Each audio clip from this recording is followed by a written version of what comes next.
संपत्ति के लालच में बूढ़ी औरत से शादी, अजीब व गरीब फैसला।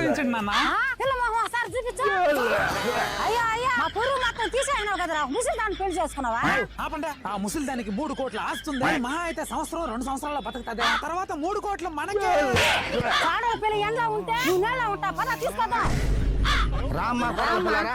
మరి ఈ కోడల పరిస్థితి ఏంటి?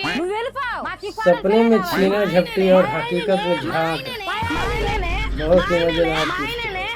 ఏమండి మీరు కట్టానికి ఆశపడి ఒక ముసలిదాన్ని పెళ్లి చేసుకున్నారంటండి, పేడకాలు వచ్చింది. ఎప్పుడు మొగుడు మీద డౌట్లు పెట్టుకుంటే పేడకల్లాలు రాకి గ్యాంకల్లా వస్తాయి. ఏంటి మళ్ళీ ఫోన్ చూస్తున్నావు? మళ్ళీ మొదలైందా నీ డౌట్? ఏదో షేర్ మార్కెట్ అప్డేట్ చూసుకుంటున్నా. Share market? అవునే, కొంచెం నాలెడ్జ్ కోసం शेयर చూసుకుంటున్నా. बाजार का बहाना और सुन ऐप का प्रचार, ఎక్కడ చూస్తున్నావు? अच्छा संदेश है। చూస్తున్నానే. దీంట్లో నా అకౌంట్ ఓపెన్ చేసి ఫ్రీగా చెక్ చేసుకుంటున్నా. ఫ్రెండ్స్, మీరు కూడా షేర్ మార్కెట్ సంబంధించి అన్ని విషయాలు दोस्तों वीडियो अच्छा लगे तो लाइक कमेंट और शेयर जरूर करें। ఇంకా ప్లే స్టోర్ లో కూడా అవైలబుల్ ఉంది. దీంట్లో ఇంటర్ఫేస్ కూడా చాలా ఈజీగా ఉంటది కాబట్టి మీకు ఏదైనా యూజ్ అవుతుందంటేనే డౌన్లోడ్ చేసుకోండి.